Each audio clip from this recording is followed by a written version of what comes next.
We should be live. Yes, we are live. Hello!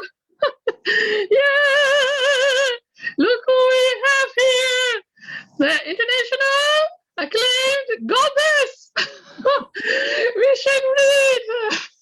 Hello, Michelle. Thank you. Thank you for accepting this invitation. Oh, it's my pleasure. It's my pleasure. It's lovely to see you down there. Ciao.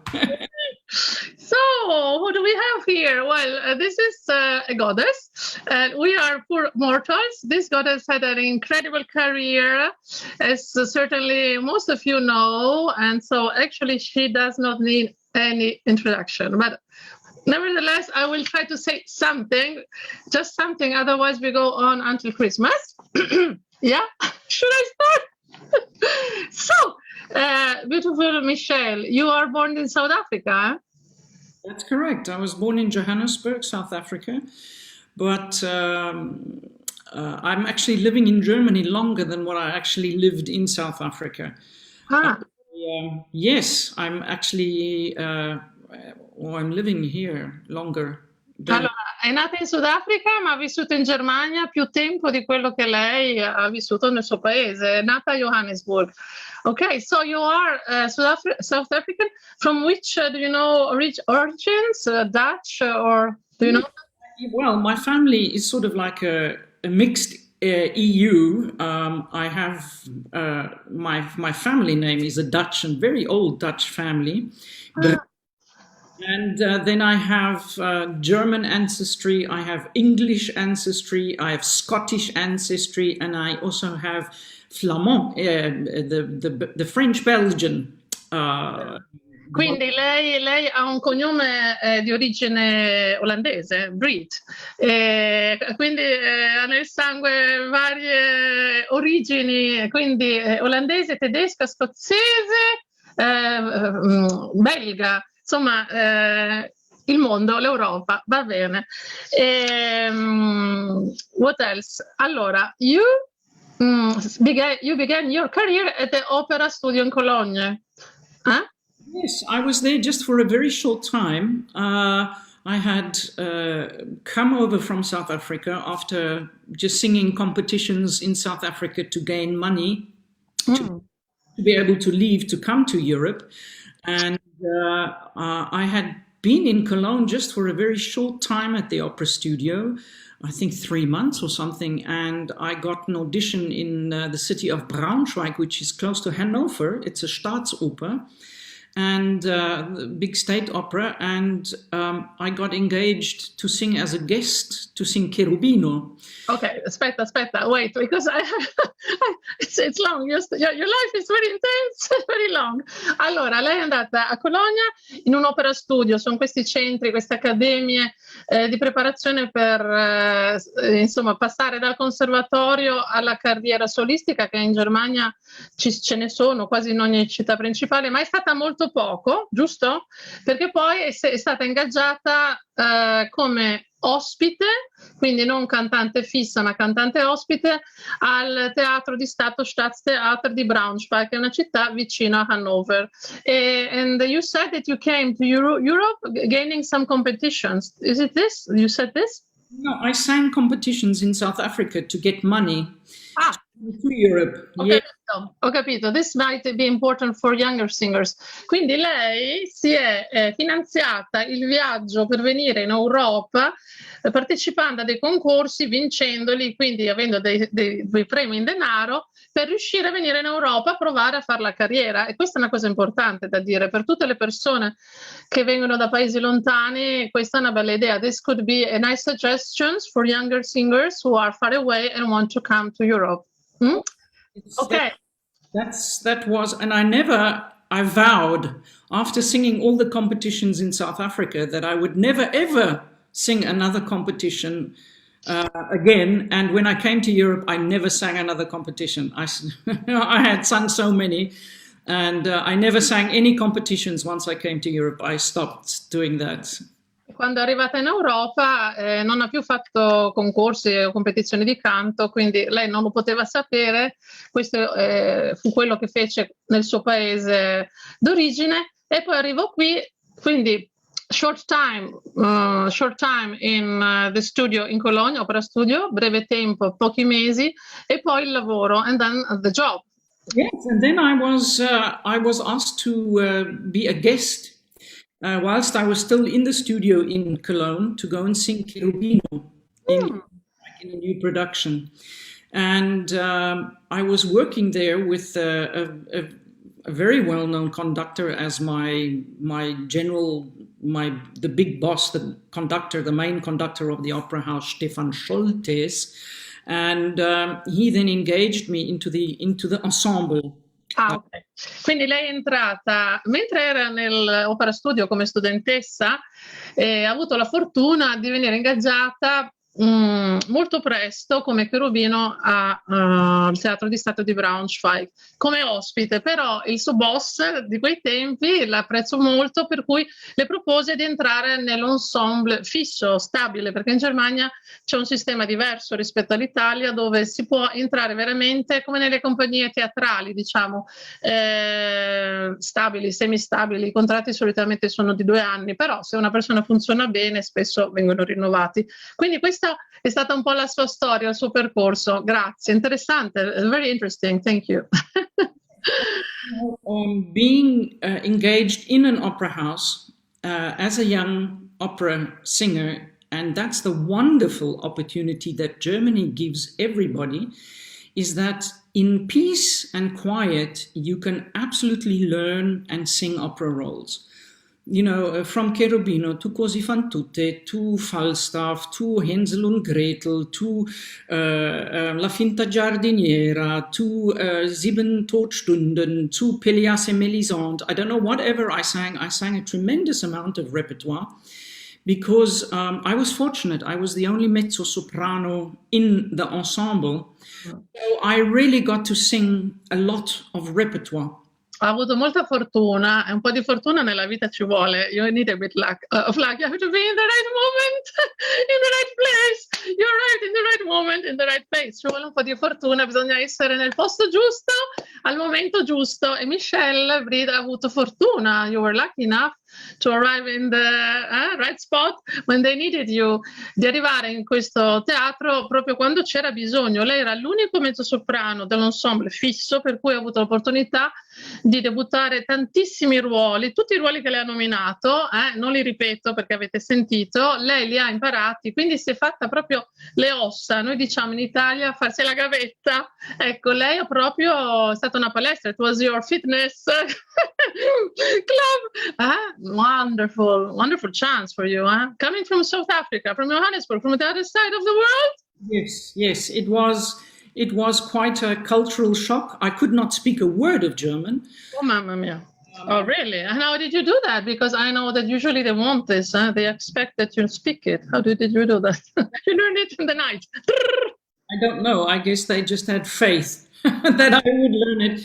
Because I speak another language which is very similar to Dutch, Afrikaans it's called.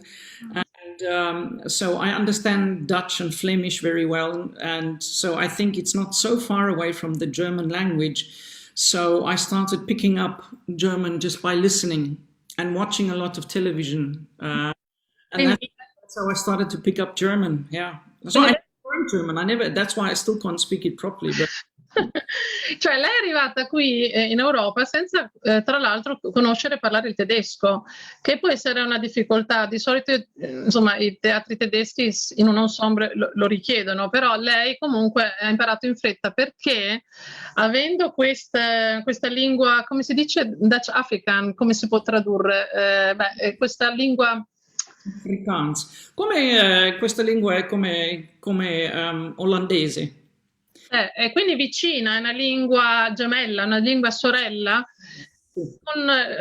proprio ascoltando e con molta televisione ha imparato molto in fretta il tedesco. Interessante. Sì. Because you need it, if you are in an ensemble you need it. Se lavori in un ensemble c'è bisogno della lingua tedesca.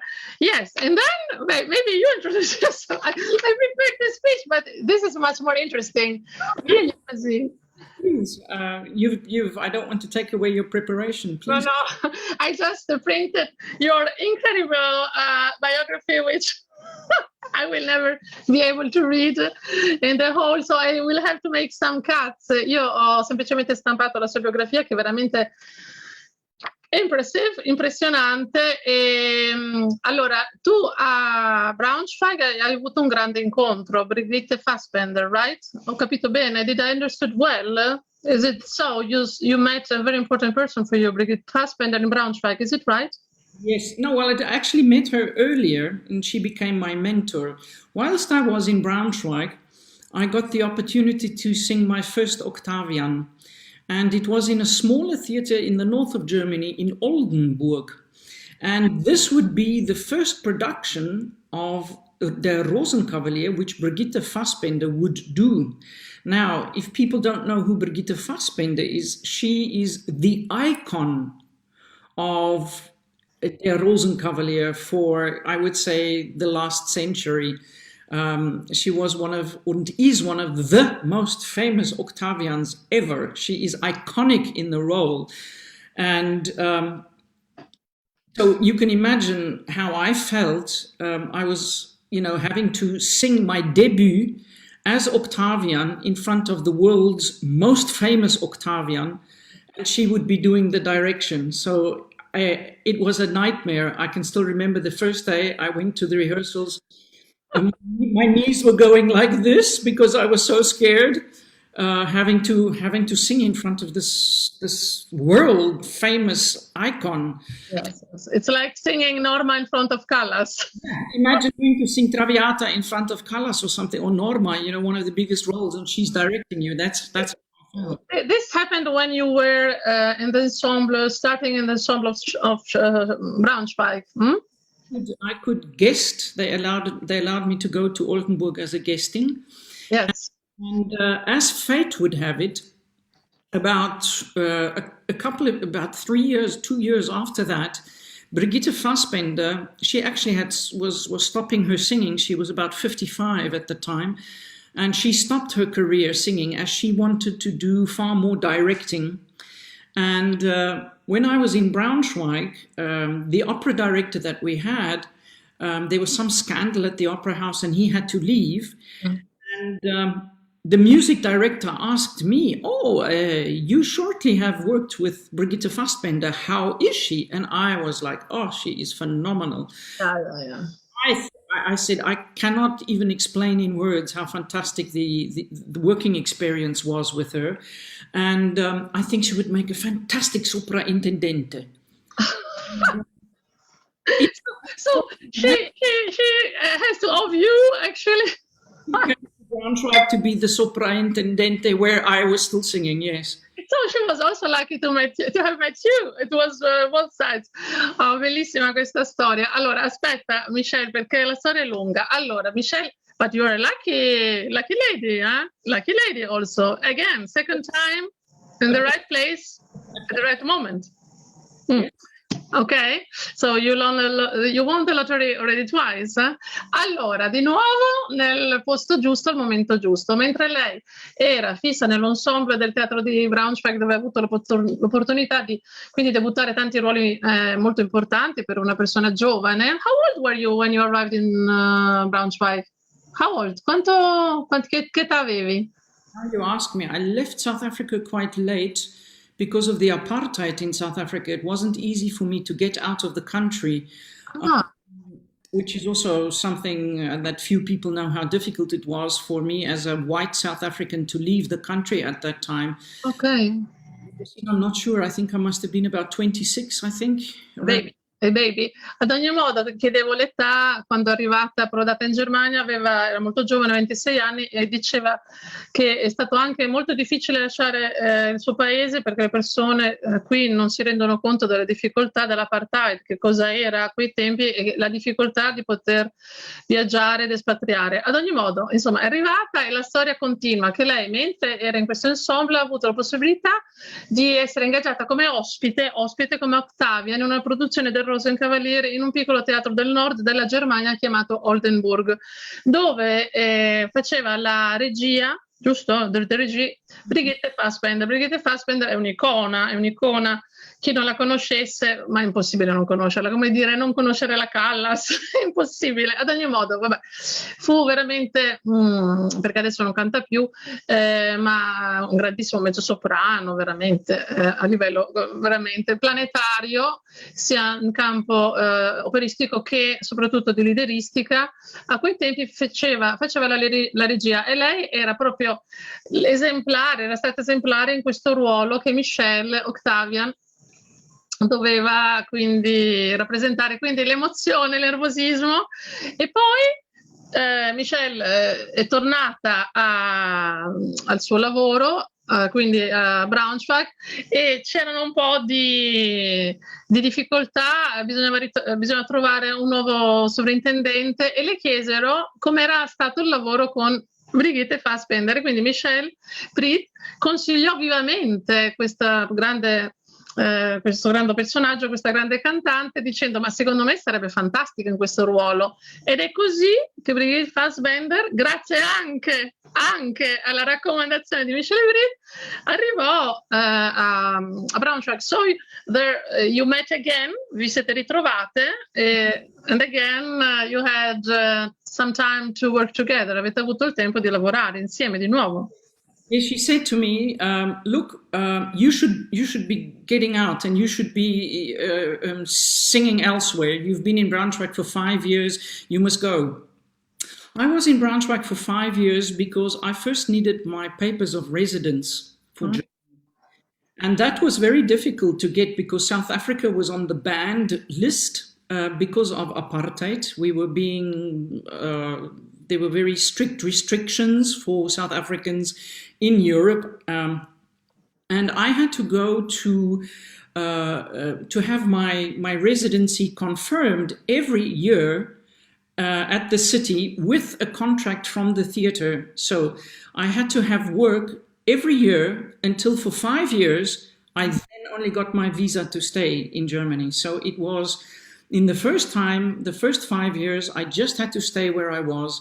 I learned repertoire, I learned the German language. That's what I used. I could not move there's a story where I was called to jump in to save a production of Hänsel und Gretel in Lübeck while I was in Braunschweig. And when I got there, the KBB, the man that works in the Betriebsbüro, said to me the next day with a very white face, "Oh, you're not supposed to be here. You're not allowed to be here." And I said, "Yes, Braunschweig gave me permission to come and sing." He said, No, your passport. You can only sing in Braunschweig. You can't sing here." So I had in the beginning of my career, although it looked very nice, I had great problems. I could not just move around or go and audition at new opera houses. It was very difficult because I would have lost all the years that I had built up to the 5 years to get my visa if I had moved to another theater. Allora, la storia è veramente particolare e molto complicata, bisogna capire il momento storico. A quei tempi, quando l'è arrivata, insomma, la situazione era piuttosto complicata, venendo dal Sudafrica. Lei aveva bisogno assolutamente di lavorare e aveva un permesso di lavoro solo ed esclusivamente sul suo passaporto per il Teatro di Stato di Braunschweig, punto. E quindi ogni anno doveva andare in comune per avere tutti i permessi di residenza, dimostrando di lavorare, dimostrando di avere un contratto, se no sarebbe stata rispedita a casa. E una volta le hanno chiesto di andare a cantare a Lübeck e lei andò, e insomma il sovrintendente o comunque una persona della direzione, pallidissima, le disse: "Ma non puoi essere qua, non devi essere qua." "Ma perché? Cosa ho fatto?" "Perché sul passaporto c'è scritto che non hai il permesso, puoi solo cantare esclusivamente a Braunschweig." Quindi i suoi primi anni furono veramente difficili, veramente di gavetta, non aveva la libertà di spostarsi, però li ha usati per imparare il tedesco e il repertorio. So at the end of the story, it was okay. I mean. It worked out very well because Andata bene, dai. When I stopped singing in Braunschweig, it was shortly after that I think it was 2 years after that that I was engaged at the Vienna Staatsoper. I went to sing an audition which I actually didn't want to sing. I was like, oh, who's going to want me? There's so many mezzo-sopranos in the world. In any case, I was in the 2 years. I left Braunschweig after 2 years and was freelancing. And in the 2 years, I was doing a tremendous amount of recording works because a conductor with the name of Gert Albrecht, he's passed away, unfortunately, but he's a very famous conductor. And he was very well known for recording operas that were forbidden in the Nazi time by people like Victor Ullmann. So he was recording, and somehow, I can't really remember how, I got to do recording of Midsummer Night's Dream with him, and he must have liked me and started to call me back for recordings all the time. So I did quite a lot of recordings with him in Cologne. I did a lot of Dvorak, later Dvorak.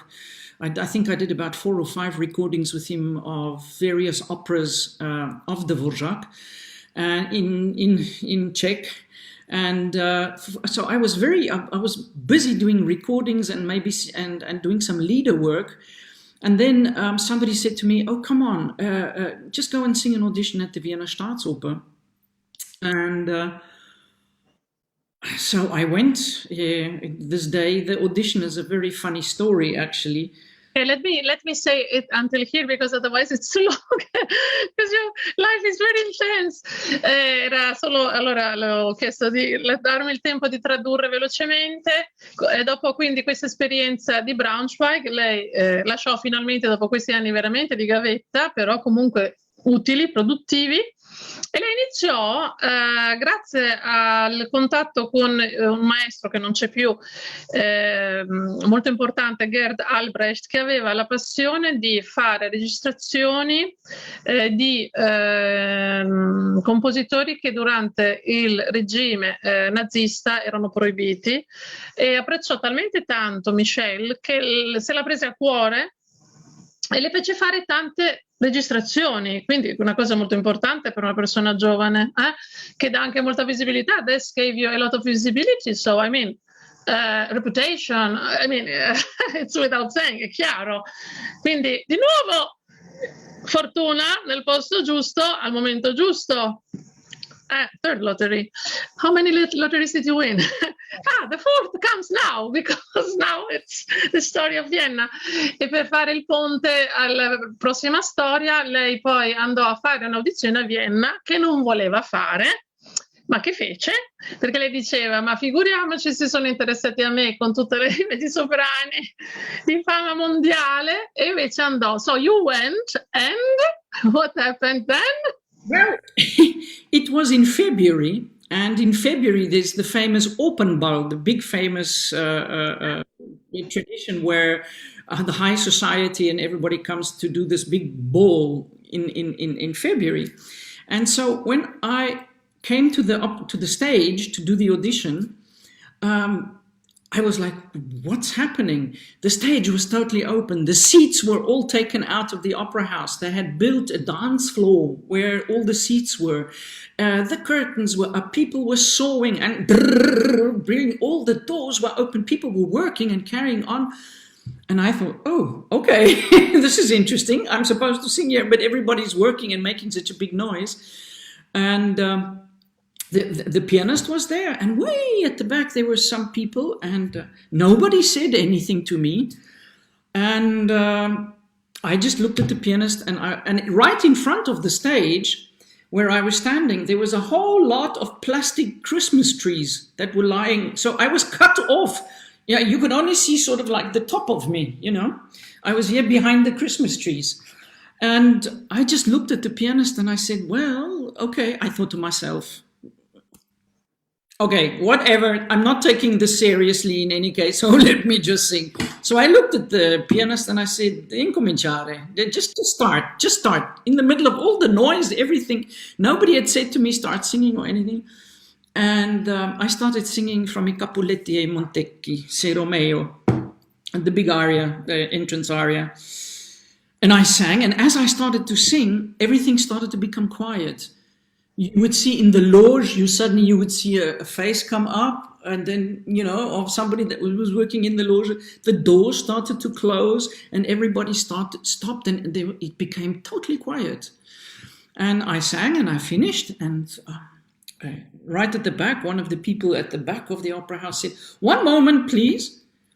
I said, okay, I waited 1 moment, and this person left, and when they came back in, the Superintendente Ian Hollander, I recognized him because of his white hair. He came walking in, did not even look to the stage, just opened the folder and said, okay, sing componisten, Ariadne of Naxos, bitte. And he walked to the place and sat down.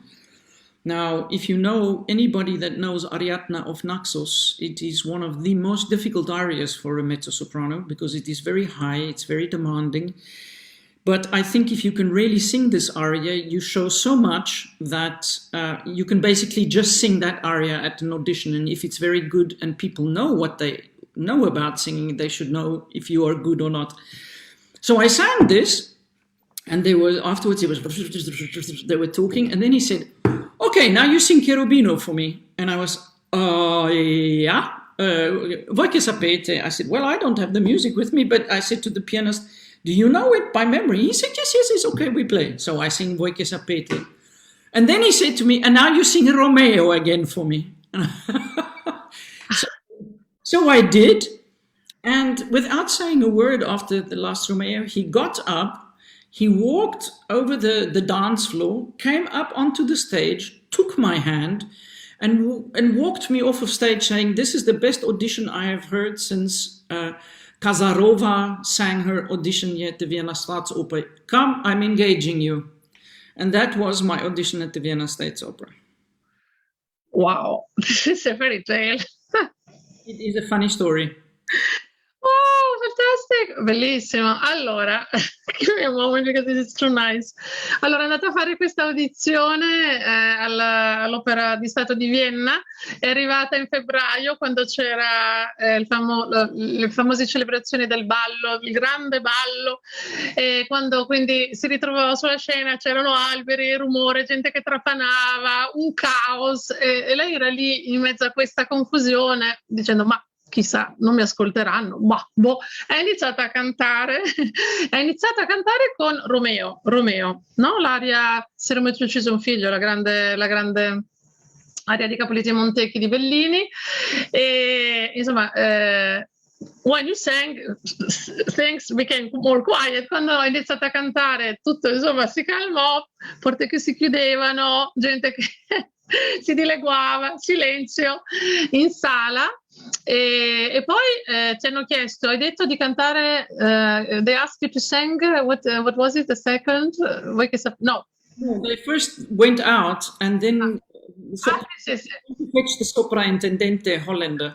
Sì, qualcuno è uscito, ha chiamato il sovrintendente, il quale è entrato e ha detto: "Ok, cantami il componist", che è un'aria molto difficile per il soprano perché molto difficile musicalmente, grandi intervalli, ma poi molto acuta, insomma tutto. Se sai cantare quello vuol dire che sai cantare. E difatti Michelle diceva: "Basta saper cantare anche solo quest'aria", in una audizione, basta quello, che insomma è un biglietto da visita, fa vedere tutto. Ad ogni modo ha cantato questa, bene, well, e Hollander ti ha chiesto di cantare Cherubino. Non avevi la musica, allora hai detto al pianista: "Ma lei la conosce la musica?" Il pianista ha detto: sì, vabbè, hai cantato Voi che sapete, giusto? E dopodiché il sovrintendente ha detto: "Adesso mi ricanti Romeo." So again, for the fourth time, mamma mia, long audition, 4 pieces, not usual, non è una cosa comune, 4 arie, mi ricanti la prima. So also tiring, anche stancante. You sang it, l'hai cantata, il sovrintendente è salito sul podio. He went up to you, he took your hand, ti ha preso la mano e ti ha portato a firmare il contratto, giusto? And he took to engage you. Incredible. Fairy tale. Yes. I'm. I seldom think back to these things because I'm a person that lives very much in the present time, and I sometimes have to remind me of all the wonderful opportunities that I've had in my life. È una grande opportunità, ma anche grande riconoscimento, also big recognition. I mean, otherwise this will not, never, ever happen. This does not happen because someone recommends you. This happens because you deserve it. Queste cose non succedono perché qualcuno ti raccomanda, ascoltate questa cantante. No, questo succede perché te lo meriti. Diciamolo, let's say it to the young people, you have to deserve things. You have to be ready. When you go and sing an audition, you have to be able to sing things that you can sing standing on your head. It must be so part of you. And when you sing repertoire at auditions, it is vitally important that it's repertoire that you can really sing at the present stage in your life. It would not have helped if I sang Ariadne, if I sang Componist, and Hollander said to me, okay, I want you to sing the role. And I go, oh, sorry, I can't sing the role. I just know the aria. I can maybe sing the aria. Because of course, I did sing Componist with in the Staatsoper. I had the great opportunity to sing Componist to the last Zerbinetta of the Zerbinetta, which Edita Grubarova, I think the most famous Zerbinetta of the world, when she made her debut in Vienna with Zerbinetta, she got applause for her scene for 20 minutes. And and that was the exact same production. She sang her farewell. She made her farewell. And I had the great opportunity to be her composer on that evening. For me, it was a great experience and very humbling experience. Ci credo. I can believe. I can believe it.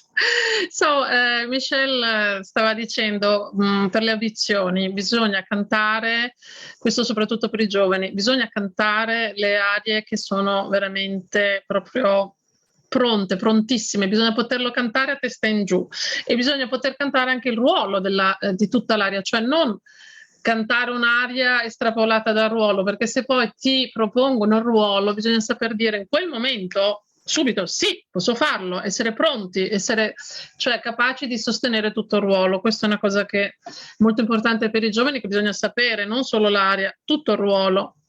E poi ho avuto la grande fortuna, il grande privilegio di cantare a fianco della grandissima Gruberova in Ariadne of Naxos, che Gruberova, insomma, per chi non la conoscesse, ma è impossibile non conoscerla, Edita Gruberova la conoscono tutti, ad ogni modo è stata un'icona nel ruolo di Zerbinetta in Ariadne of Naxos, al punto che per la sua Zerbinetta il suo applauso fu di 20 minuti al Teatro di Stato, alla Staatsoper di Vienna, quindi cose incredibili. 20 minuti sono lunghissimi, non finiscono mai, 20 minuti, it's the eternity, it's endless. E Michelle ha avuto l'onore di cantare come quindi componista di fianco a Edita Gruberova nel suo saluto, nella sua ultima Zerbinetta. Che bello, nice, mamma mia, bello, nice. Privileged, che privilegio.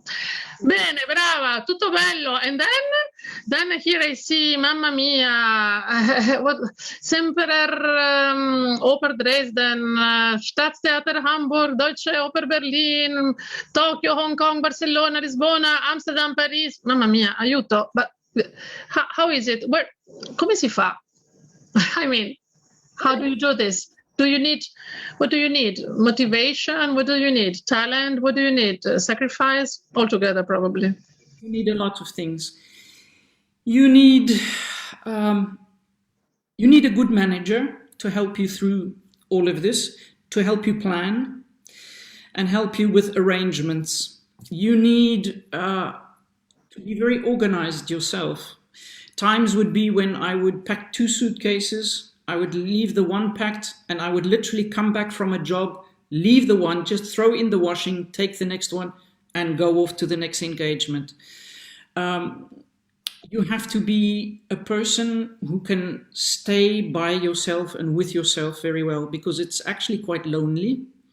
It's quite a lonely journey sometimes. You are away from home for months. There were times I was away from home for 7 months before I went home. You travel all the time, you live in hotels all the time, or other people's houses and homes. You don't really live at home yourself. When I used to get home, it used to feel like straniero. It felt strange. You need to be very strong on the inside. Very strong, but a rock, a piece of rock. Luckily, I am a person of faith. And my rock, I know, is a very strong one. So that has been a very big part of being able to continue this journey for me. My father is, he's passed away last year, was a minister. So I grew up in faith, and that faith is something that really helped me through my career tremendously, I must say.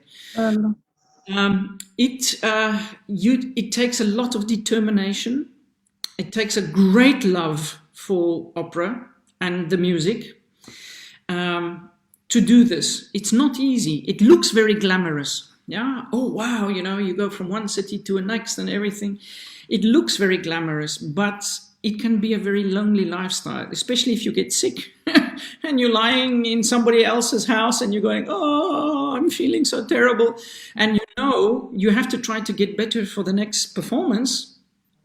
It can be very, very lonely.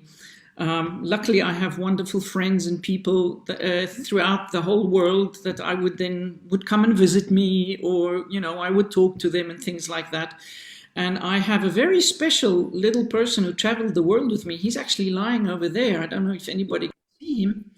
But I have a wonderful cat who loves traveling, who loves the airplanes and loves hotel rooms. So he used to travel with me as my, you can almost call him my emotional support animal. And it was wonderful to at least have, when I came home after rehearsals and performances, instead of just walking into a lonely hotel room, he would be there waiting for me. And that made life so much easier. Okay, let me stop you. I'm sorry, but just try to summarize very quickly. Allora, oh God, where do we start from? So, io ho chiesto a Michelle che cosa ci vuole, perché stavo leggendo la lista, dicevo Amburgo, Berlino, Dresda, Lisbona, Barcellona, Tokyo, Hong Kong, Amsterdam, Parigi, vabbè, tanti. Ecco, tagliamo e chiedevo, ma come si fa? Cioè, come si fa? E lei diceva, ci vuole molta forza, moltissima forza. Allora, diceva tante cose molto belle, molto interessanti. Diceva che intanto lei ha avuto una grande forza nella fede, perché suo papà, che non c'è più da un anno, era ministro. So you are evangelic, how do you say? Yeah. Esatto, e questo l'ha dato molta forza, perché in effetti è una vita anche di solitudine. Cioè, stavi dicendo, Michelle, non è tutto oro ciò che luccica, mettiamocela nella testa. Cioè, è una vita anche di grande solitudine.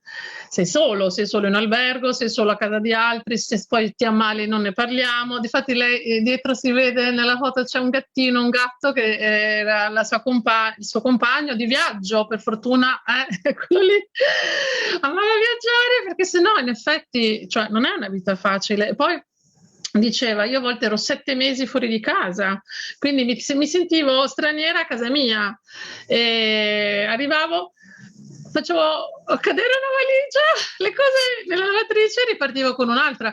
Quindi, insomma, wow. Determinazione, love, amore, molto amore per la musica, molto. So, is it a profession or is it a vocation? You say, è una professione o una vocazione? It's a calling. I think if you have to be so passionate about singing that it's something that like the air we breathe, something we cannot live without.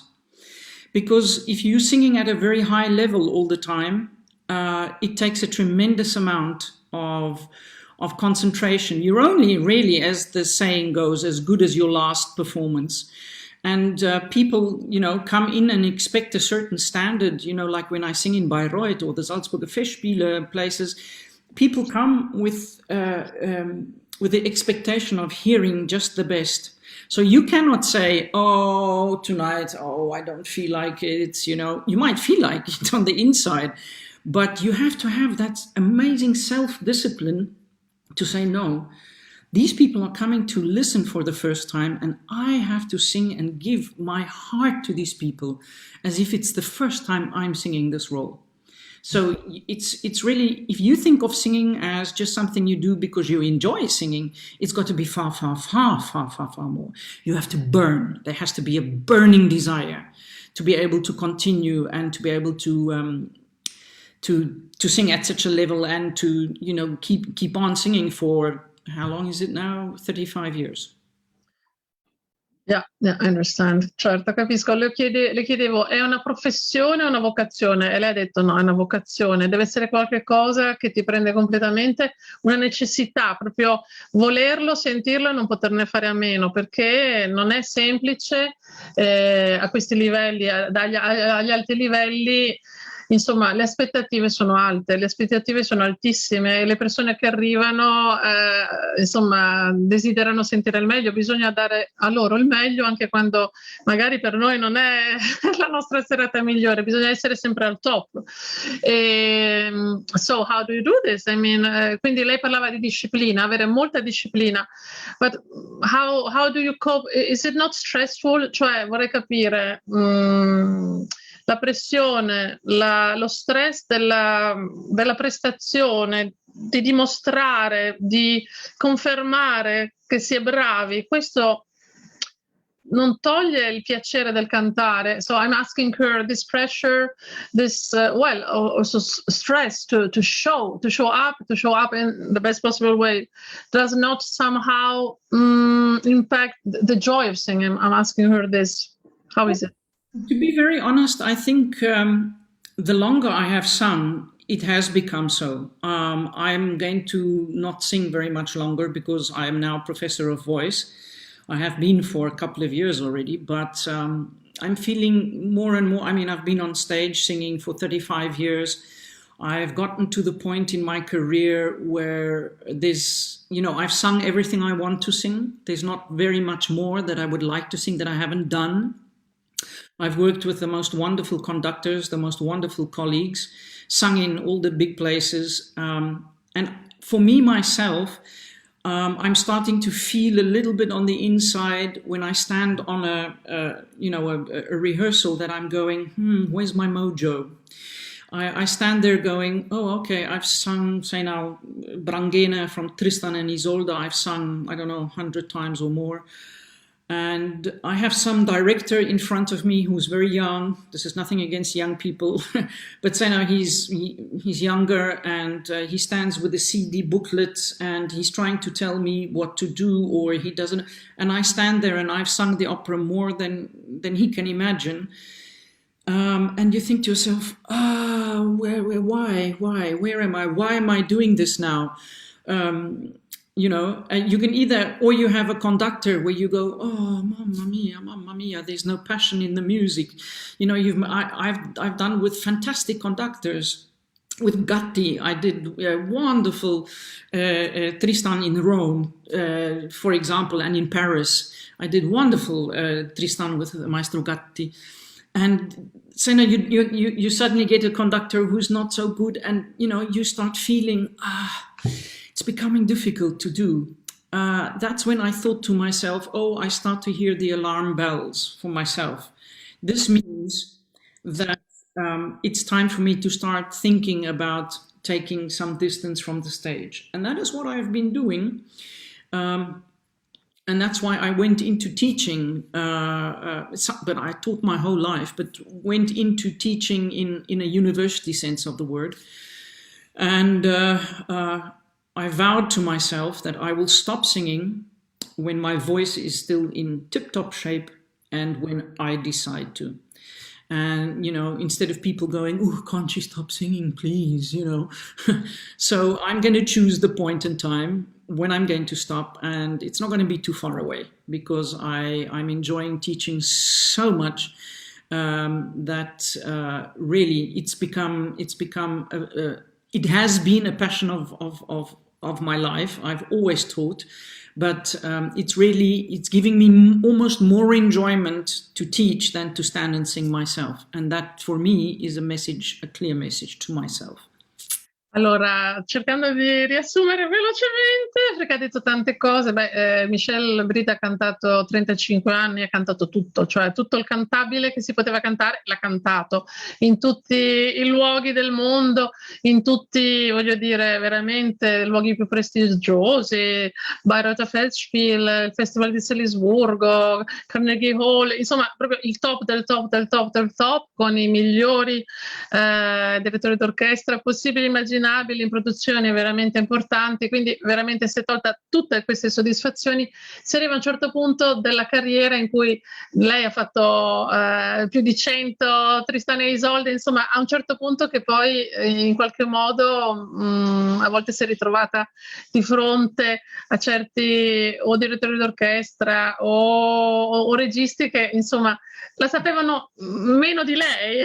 Lei era veramente, insomma, e quindi in questo momento della sua vita lei sta trovando grande soddisfazione nell'insegnamento. Lei è docente universitaria a Francoforte, right? Frankfurt, prima era a München e prima anche in South Africa, sei stata anche docente lì, ed è molto felice, ha questa grande passione di aiutare i giovani, and this is beautiful, questo è bellissimo, bellissimo. So, che cosa diciamo ai giovani? What do we say to the younger singers that are watching and listening? You said already many important things. So, in fact, in Germany there is the possibility to learn, to build a repertoire. Questa è una cosa molto bella. In Germania ci si può veramente creare un repertorio. Ma what else? For example, how is the business different today compared to your time, or are there some special advices that you want to give, some messages to help them? What should they be careful of or take care of? What do you want to tell to the younger singers? I think the business has become very fast. Become very, very fast. It's become very short-lived as well. Careers are made overnight, and they also end overnight. This thing of being able to sing for very, very long is something that I'm seeing is not really happening so much. I think it has a lot to do with the fact that there are a tremendous amount of young singers now. We live in an age where in Europe there's no war anymore, where mothers and fathers would say to their children, no, you can't go and study singing, you have to learn something good.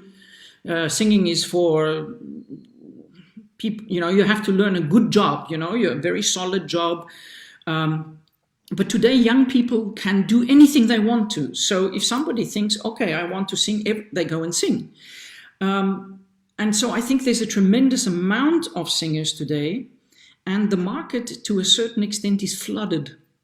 There are too many singers almost for the amount of work that there is. Ho capito. Allora, I translate, just a second. Sorry, Michelle, to interrupt you. It's so interesting. I would like to let you go, but I have to translate. Traduco velocissimamente. Mi stava dicendo che in questo momento il mercato è molto, molto pieno, molto denso. Ci sono molte, molte persone, forse anche troppe, e quindi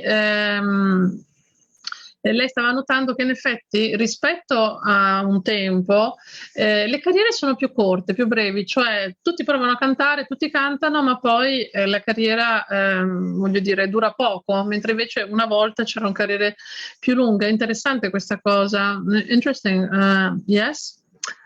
Please. Grazie.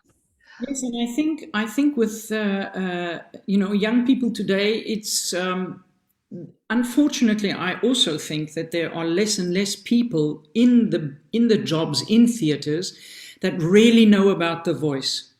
Mhm. There are a lot of people that get positions that are now, please, dramaturgs, don't jump down my throat, but people that are dramaturgos, people that don't really come from the singing side of the business or know about the singing side of the business, know how to really cast voices in the correct roles. Anybody with 2 ears can put on a CD and go, oh, wow, beautiful voice, yes.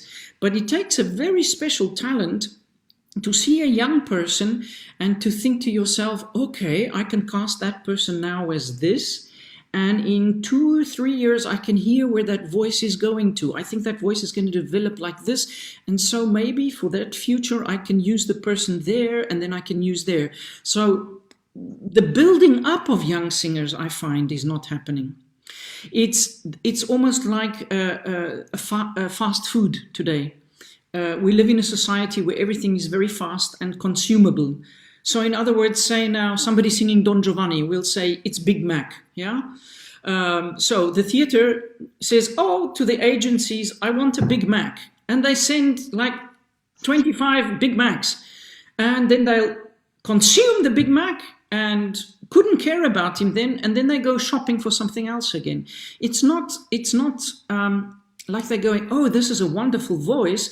Let me see how I can build the singer, and let me see how the singer is going to develop. There seems to be no interest in longevity. Everything has to be very fast and very new. That's why you get all these overnight stars. People are made a star, and then you sort of wonder 10 years later, where are they? But they're not. Their careers, and because the business is looking for the next new star to arise. I see that as a great problem of our industry. I see it as a great problem that we have colluded, or that we reflect exactly what society is out there instead of doing the opposite. Instead of saying, no, we stand for solid values as artists. We stand for solid values as an art form. But unfortunately, the world is becoming very superficial. It's more about what you look like these days, almost than what you sound like, unfortunately, especially for the girls. That's still very much the case. There is this stigma that's there. You have to look the role, because of television and the making of HD videos and things these days. Say vocally, I am now correct to sing a componist. But say now on the HD film, I don't look like I'm 15 years old. And that's the problem of where we're living. We are expecting unnatural things from opera. Opera is an art form that was devised and developed to be an art form to be looked at from far away, not to be looked at close by. So that somebody that is playing a role of a young man that is 15 years old could be much, much older, but from far away, it is realistic. But so today we've created our own obstacles, which make the business of opera so much different today than it was in the past. Very interesting what you're saying. Molto interessante. Let me translate this. This is really interesting. Allora, and very true, I agree. Allora, Michelle ci sta dicendo questo, che l'opera è come uno specchio, è un po' un riflesso, uno specchio della nostra società, cioè usa e getta, consumismo, cioè consuma, per cui ci sono a volte delle stelle nascenti, ma sono stelle filanti, arrivano e spariscono. Come è finito il cantante? Sparito. Arrivano e spariscono, quindi non ci sono più queste lunghe carriere di una volta che venivano curate, cresciute, coltivate. Adesso dal giorno alla notte esplode il fenomeno, ma il giorno dopo viene dimenticato. E faceva l'esempio un po' crudo del cosa hai detto? Big hamburger della McDonald's, no? 10 volte, poi via. Il prossimo, perché riflette un pochino la nostra società, che è diventata un po' molto superficiale, basata sull'apparenza e non su solidi valori, e questo è triste naturalmente. Lei diceva anche l'opera è una forma d'arte, cioè non deve essere realistica. Adesso si fa tutto con televisione, video, riprese vicine, mentre l'opera, diceva Michelle, è nata come un'opera d'arte da guardare da lontano, quindi anche questa cosa che bisogna avere assolutamente il physique du rôle, perché sennò non va bene. E quindi l'apparenza prima della sostanza, l'apparenza prima della voce, lei non è molto d'accordo, e quindi anche lì, ad esempio, le donne, le voci femminili vengono molto molto penalizzate, moltissimo, cioè devi avere l'apparenza di Michelle Pfeiffer, se no non funzioni. E questo, insomma, è difficile, capisco, sì. You're right. Dura, eh? Yeah, you have to look like Michelle Pfeiffer and have the sound of Maria Callas, then you work. It's really tough. It's really tough. Yes, I'm not going to say that it's easy out there, because I would, it would be unrealistic.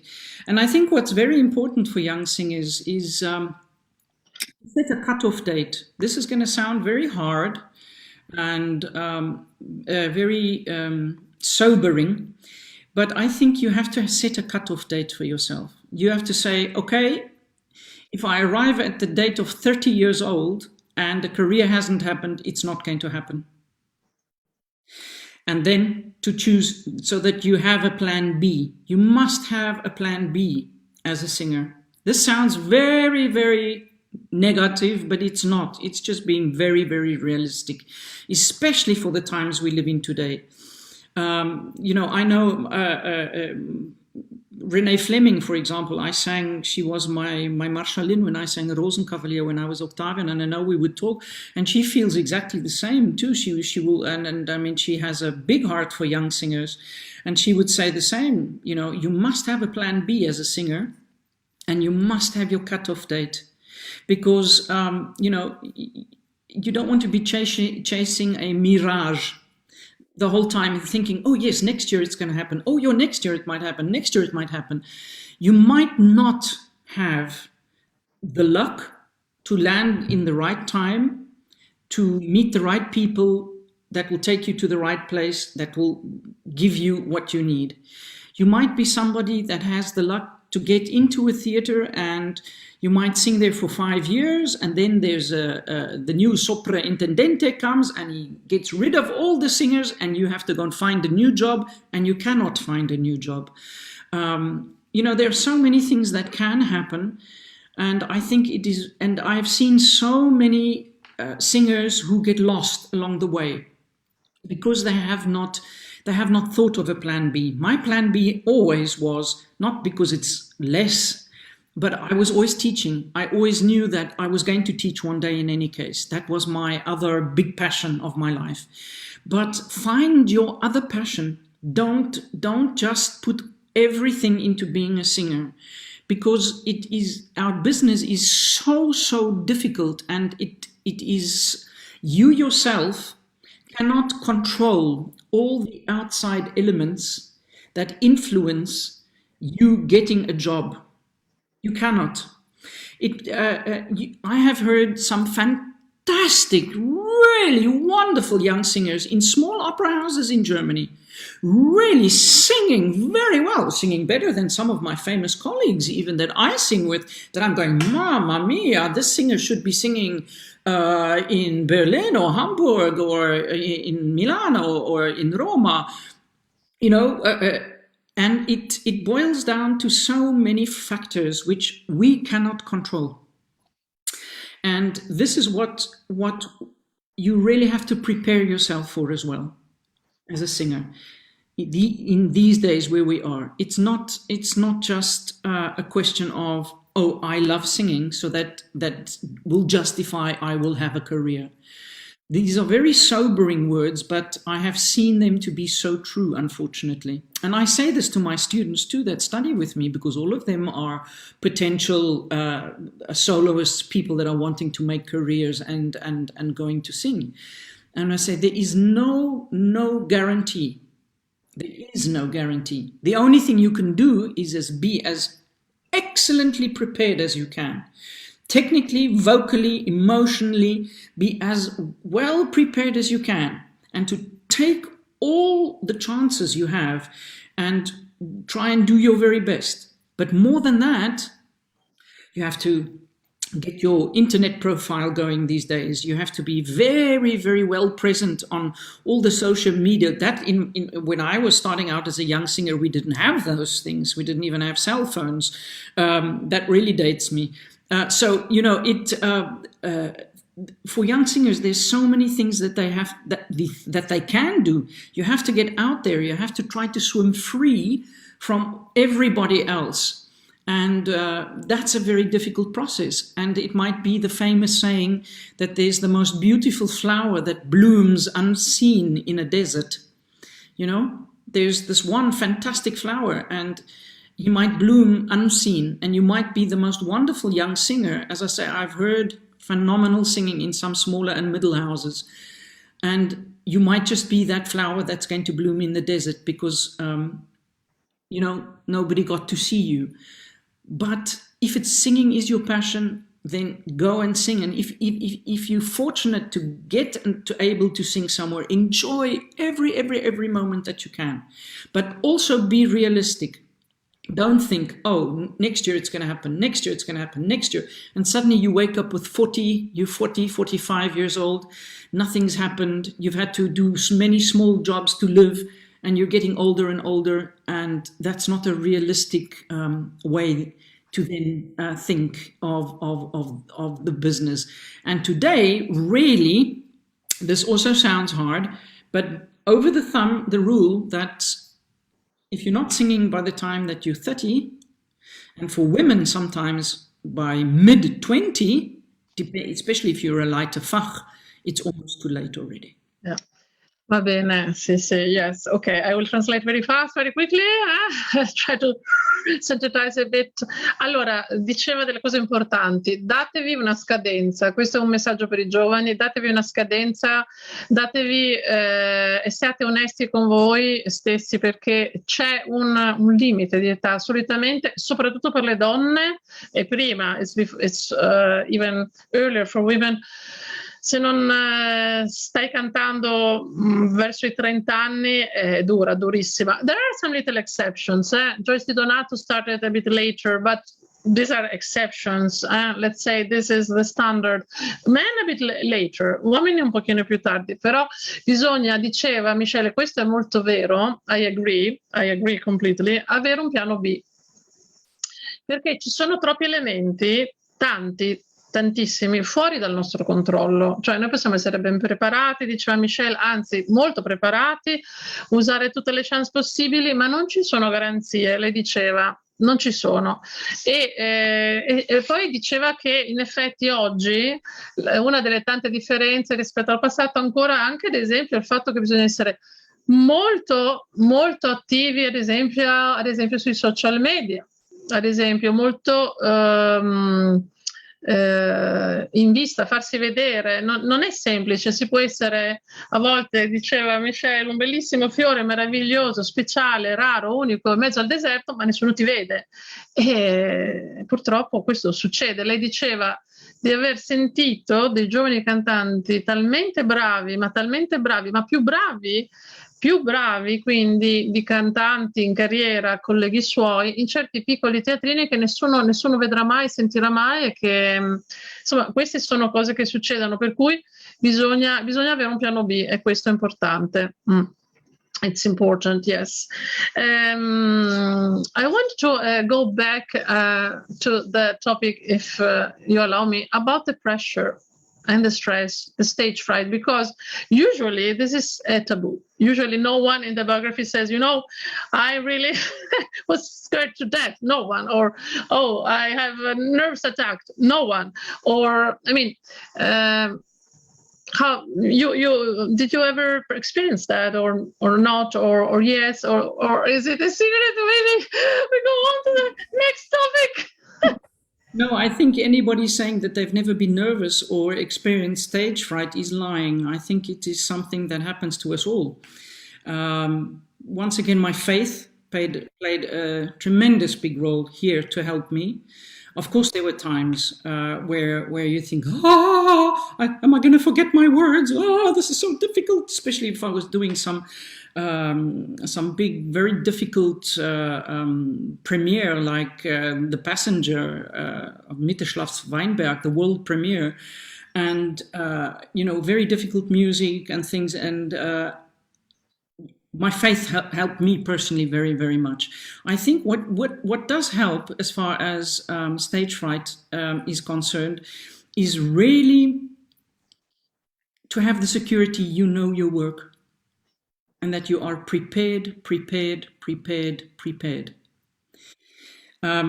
You're prepared to be able to sing the role when you're tired. You're prepared to sing the role with your heart beating very fast. You must know yourself, and you must really be so thoroughly prepared that is going to give you a sense of security as well.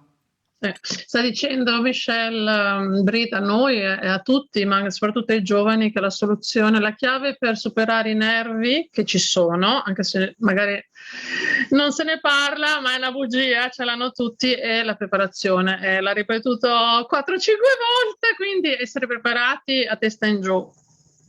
In un modo, poi a lei ha aiutato anche molto la fede. E voglio chiederle una domanda un po' difficile. Hai mai pensato, Michelle, di lasciare per questa pressione della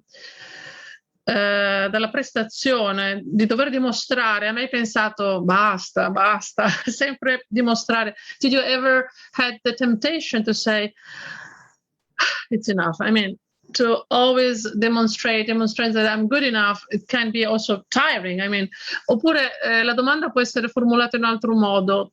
Ti ha tolto la gioia di cantare? Did this maybe affect the joy of singing, this pressure of demonstrating or not?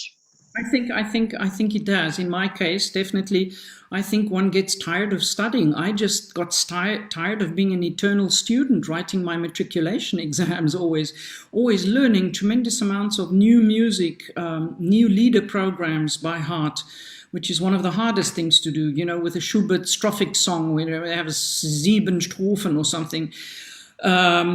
To not always sing in languages that if I had to sing in Czech or something, really the studying, having to study all the time, that pressure of having to deliver on the moment and have to deliver 100%. Learning to sing when you are incapacitated, when you're not really feeling very well. I've had, sometimes my health has not always been very, very good. And I had to learn to sing with a sort of disabilities of always not feeling up to being in my full powers. And I think that robbed me sometimes of the joy of singing, definitely, indeed. Another thing I was going to say about stage fright, for me, I used to, when I get to the stage of going, paralyzing, I used to take that energy and turn it into something positive. I used to go, no, wow, this is exciting. I am getting the opportunity to go and tell a story. I'm going to go and tell a story to people. And I used to absolutely take myself out of the equation and go, I am looking forward to go and tell the story. I used to get into the character, really get into the character and go, I am the character.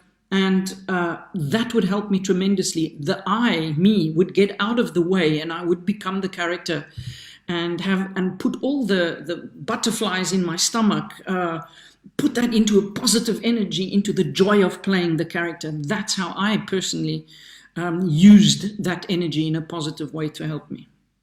Thank you for your honesty. Yeah, this is really exemplary. Usually people are not so actually open and sincere to share their inner feelings and emotions. So thank you so much, because this will help, I think, a lot, because then, this goddess on the altar there come near us and becomes mortals, you understand? Then we are more in the same boat. So I will now translate it. Grazie per la tua sincerità, grazie per essere così aperta e condividere, share your emotions, condividere le tue emozioni, perché questo trasforma i dei dell'Olimpo in persone normali, mortali, è importante, quindi ci avvicina, it makes us feel more together. Sono una persona molto normale. Molto normale, ok, sì, sì, lo so, lo so. Lo so perché ti conosco, because we sang together, in Così fan tutte, you were my Dorabella and I was your Despina. Capucine was a wonderful, fantastic Despina to have, really fantastic. We had a great... Grazie, grazie carissimo. So, mi stava dicendo che la pressione, quindi lo stress da palcoscenico, la paura anche, lei la trasformava questa energia in energia positiva. Facendo questo, lei si dimenticava di essere Michelle e lei diventava il carattere, lei diventava il personaggio. Diventare il personaggio l'aiutava, quindi essere dentro la storia l'aiutava a superare questa cosa che c'è. La paura c'è, anche diceva, quindi la pressione, la fatica anche di studiare sempre, perché è una fatica, diciamo la verità, una volta è una grande fatica. Quindi questo continuare a sempre dover dimostrare e anche a volte dover cantare non essendo nel top della condizione fisica, siamo esseri umani, succede anche ai grandi, succede quindi, e quindi insomma grazie, so it happens. These are things that are not mentioned on Wikipedia and not in the biographies, but this happens. Yeah, it does take its toll. It does take its toll. I think, you know, my health in certain ways, without becoming too personal, really suffered. I had to take sometimes lots of medications, and you know, one I can say I suffered greatly from migraine, and it would be sometimes I would get a migraine on the day of the performance, and I would have to take very, very strong medication to be able to cope, or else I would have to cancel the performance. And as a freelancer, you don't necessarily cancel performances because you don't get paid. Then as an ensemble person, that is where ensemble theater can protect you, and where you can say, yes, okay, fine, you know, and they will find someone else to sing that night. But having to take a lot of very, very strong medications in my life, I think, you know, also took its toll on me personally. And that's why I also got to a point where I was like, I think after 35 years of intense singing, I think it's time for me now to start looking at my other passion and start scaling down the singing. And then... Yeah. Diceva che appunto, ad esempio, lei ha avuto problemi di grandi emicranie, quindi per dire c'erano dei giorni che doveva prendere medicamenti, insomma, medicinali molto forti, e questi hanno avuto certamente un impatto. Quando sei in un ensemble fisso, stabile, sei un po' protetti perché ti sostituisce magari la collega, ma quando si è diciamo freelance, che vuol dire ospiti, è un'altra storia, cioè si perde il lavoro, se si deve cancellare per forza perché non si può fare a meno, si perde il lavoro, quindi diventa complicata la cosa, per cui questo è anche stato uno dei tanti motivi per cui adesso lei si sta dedicando di più all'insegnamento. So you're happy, but by the way, we can say that in next season you should still be in Zurich as in Tristano Isolde. Nevertheless, ad ogni modo in programma Zurigo l'anno prossimo ancora Tristano Isolde. So there is still something going on for you on stage, but diciamo che la cosa prevalente adesso è l'insegnamento. The priority, maybe your passion now is more dedicated to help and to guide others.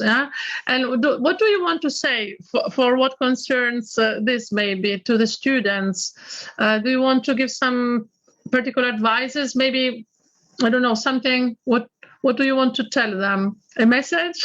There are many messages. Use your time. If you're studying at a university, use every second of your time. I was a very hard-working student because I came to music late. I didn't study music at school. So when I got to the Conservatorio, it was really coming in very much from the outside. And I had to work very, very hard just to catch up with people that had taken music as a subject at school, or had been playing the piano since they're 2 years old, or no music theory. I knew nothing. I came from biology and science. And so I really had to work very hard.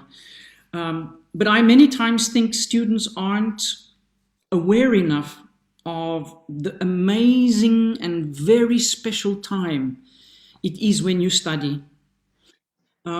It's a wonderful cocon in a way. You live in your own little world and you can make all the mistakes you want to, because you are in this cocon that is still very safe.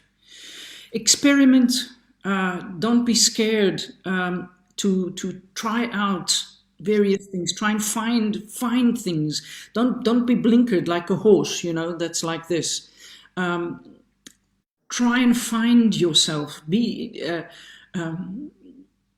Try and find where everything can go to. Be what I'm trying to say is be inquisitive. That's what I'm trying to say. Be inquisitive. Ask questions. Don't just sit there and go, okay, yes, okay, and just accept. Ask questions all the time, because it's the time where you're going to learn a tremendous amount. Enjoy your singing, your studies. Always remember that as I had a young student of mine say the other day, she says, oh, I'm not feeling so well today. And I said, oh dear, why? And she was, I think I'm not getting along as fast as some people in our class are. And I said to her, hang on. I said, look, every little plant, if I say now take an apple tree, and I plant an apple tree, at every stage of the development of an apple tree, till it's a big tree with fruit, that tree is perfect for where it is. You cannot compare a small apple tree with a very big apple tree already that's got apples. So learn baby steps. Don't always try to rush for things. Don't always compare yourself with other people. You cannot, because each of us are totally unique. Everybody's going to learn at a different tempo. Everybody's got a very unique and special voice. Try and find what is unique to you, what is special about you. Cultivate that. Find your own personality, your music personality. Jump over your own shadow. It is so important. I try to tell young people, nothing is going to happen if you express yourself, if you learn to what is inside, the emotions and feelings to show us. You're not going to die. Nobody's going to laugh at you. The world is not going to stop turning. But people have such a big angst. They have such a great fear of showing us what's inside to come out. But that is so, so important, because only then we start connecting with each other as well. So I encourage young singers, learn to find your inner self. But don't keep it for yourself. You have to give it to other people. That's what you have to give. Because only you are unique. And you have to find your uniqueness. And that's what makes you special, is your uniqueness. Because no two people are the same. Ask your singing teacher all the questions. Read. Listen to music. Go to the opera. Go and listen what live singers sound like. Go and listen. They all make mistakes. They're not perfect. Even the best singers in the world, I've heard, make mistakes. Don't just listen to CDs that are perfect. I made a lot of CDs. I know how they are recorded. I know how they are made. Go and listen to live music. And enjoy your time of study, because you're never going to get that special time again in your life once your career starts. Wow, how interesting, fascinating. I knew it. That's why I invited you. I knew it. This is great. What an heritage, what a pearl today. So I will try to summarize this very fast for our Italian friends or Spanish friends or Portuguese friends. So, allora, Michelle Breedt ci ha detto questo, tante cose. Usate bene il vostro tempo quando studiate, è un tempo protetto come dentro un uovo che non arriverà mai più nella vostra vita. Usatelo e usatelo bene. Siate consapevoli che questo tempo è un tempo prezioso. Fate domande e godete di questa opportunità. Ascoltate molta musica, leggete, andate in teatro, ascoltate i cantanti dal vivo, non dai CD. Lei ne ha fatti tanti, ho 2 fogli di CD che le ha fatto, non ve li leggo, infinito, lei lo sa, ma andate a sentire dal vivo, perché anche i grandi fanno errori, quindi musica dal vivo, e imparate, usate il vostro tempo per imparare, perché non tornerà più. Fate domande, siate curiosi, tante cose importanti, e trovate, questo è un messaggio molto bello, beautiful message, bellissimo, bellissimo message, trovate la vostra unicità, la vostra personalità e la capacità di esprimerla, the ability to express it and to give it generously, di darla generosamente, cioè di trovare il modo di creare una connessione. Molto bella questa cosa, bellissimo questo messaggio. Non tenerlo per voi. Diceva un esempio di una sua allieva che era un po' dispiaciuta perché diceva ma gli altri colleghi vanno più in fretta di me, e invece lei diceva, Michelle, no, ogni step, ogni momento della tua evoluzione è perfetto per quello che è. Fate piccoli passi, fateli, ma fate i passi che vanno bene per voi, per il vostro tempo, e coltivate la vostra bello questo, personalità musicale, quindi trovare anche il modo di creare connessioni. Quindi questa è un'altra cosa importante, la connessione col pubblico, the connection to the public, very important. So the public, il pubblico, for you is what kind of relation? Paura, amore, paura e amore. There is also judgment, but there is also love. What kind of relation? Che tipo di relazione col pubblico? Stavo chiedendo. Di paura, di amore? O entrambe le cose? Difficile. I think a public goes to a performance never to see somebody fail. I don't think people go to a concert to watch somebody fail. Let's take, for example, say now Madonna comes to sing somewhere. I don't think people pay to go and look to see if she falls over on stage, or if her voice cracks, or if they're going there because they want to hear her. They want to enjoy it. They want to hear the music. So I don't think public come and sit there and go, let me see. Oh, that note's wrong. Oh, that's wrong. Oh, that's wrong. I don't think they do that. A public comes because they want to listen to you, and they want to listen to the music, and they want to enjoy it. I think we as singers are the ones that take ourselves into self-judgment the most. I think we judge ourselves, the inner voices, that little voice that says, that wasn't good, that wasn't good, I think we judge ourselves far, far harsher than the public do. And there's something I had to learn very early on, and I tell this to my students too. I say there are 3 factors that you have to learn very early, and you have to learn to live with it, and you have to learn to accept it.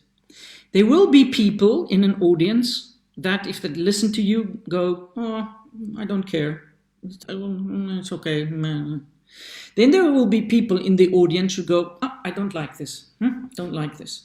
And then there will be people in the audience that go, wow, this is fantastic, this is brilliant, oh, I love it, I love it, I love it. So there are always going to be people that love you intensely. There are going to be people that don't like you. And there will be people that are indifferent to you. And you have to understand that that's okay. It's okay that not everybody is going to love you. It's okay. Doesn't mean that you're bad. Doesn't mean that you're not a good artist. It just means they didn't like that. It's like you can't expect everybody to like chocolate ice cream. There might be people that say, no, I like vanilla better, or I like pistachio better. You cannot expect everybody to have the same taste. But I think as far as that judgmental voice, I think a I think that's more ourselves that tend to be more judgmental. As I say, for critics, that's a different thing too. I think there you find the critics in these three categories as well. You find critics, some critics just are very sour people because they never maybe made a career themselves, and therefore they are very jealous of anybody making any career and just are negative all the time to everybody and want to make a point of, oh, I know, and only I know the best. No, bad singer, bad conductor, bad everything's bad. I know better. Then you will find critics that just write about the palcoscenico, everything about the stage, all about the stage, and tell the story, and all about the director. And in the end, too little. I read in the aeroplane. It used to be something I used to do for fun. Traveling all the time. I would read newspapers in the aeroplane, and I would read critics of concerts and performances I didn't see. And I read once a critic of Tristan and Isolde from the Metropolitan Opera, and it was long, and it was talking about everything. And right in the last two sentences, it says, Tristan was sung by so-and-so, and Isolde was sung by so-and-so. The two singers were just two names at the end of a very long thing. And it was all about the orchestra and all around about the scene and everything. And I thought to myself, how sad. Because without the Tristan and without the Isolde, the opera would not be able to take place. But unfortunately, we live once again in a critical society as well, where other things have become important. It's not the singer these days, because the sad truth is that the person that most probably writes the critic does not know anything about singing. He's somebody that maybe has a lot of CDs at home, and can hear if a voice is good, but to really write critically about the voice, how it works, if somebody sang well in the passaggio and somebody, the normal public wouldn't understand in any case. And so many critics don't even write about the singers. It's like taboo because they don't know how to.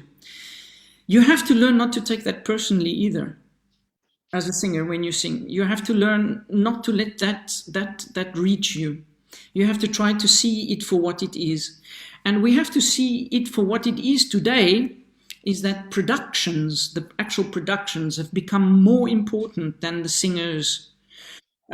We don't live in the age of the Belcanto anymore, where the singer was the most important thing ever. In the golden age of Belcanto, the singer was king. We now live in the stage where the directors are. And we just have to we're just a little part of the picture. And as a singer, you have to learn to take these critics with big discernment, or else it can hurt you very much.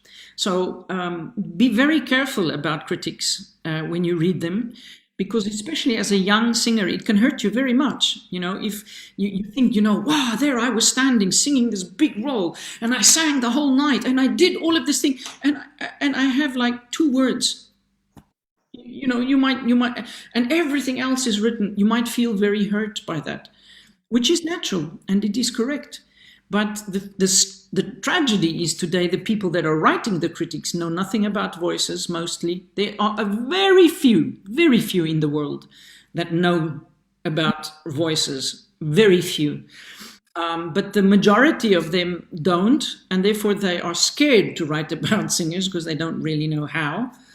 And it's become the age of the director, because everybody wants to go, okay, we've seen La Traviata 58 times, show me the 59th time, show me something interesting that I've not seen before about La Traviata. That is what seems to be interesting for people today, and not so much the singers and the voices.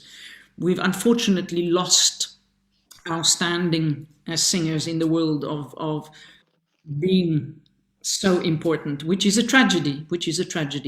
I find it's a great tragedy, and I'm not quite sure why this has happened. I think there's a lot of components as to why. I think the development of music in the Belcanto time, it was really just the voice that shone. The orchestra was more of an accompanying factor.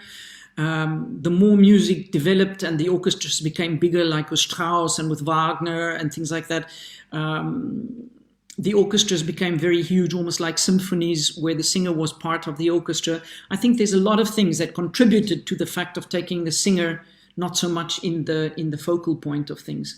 So be careful of critics, and be careful, most of all, of your own critics sitting here on your shoulder, speaking negative things in your mind.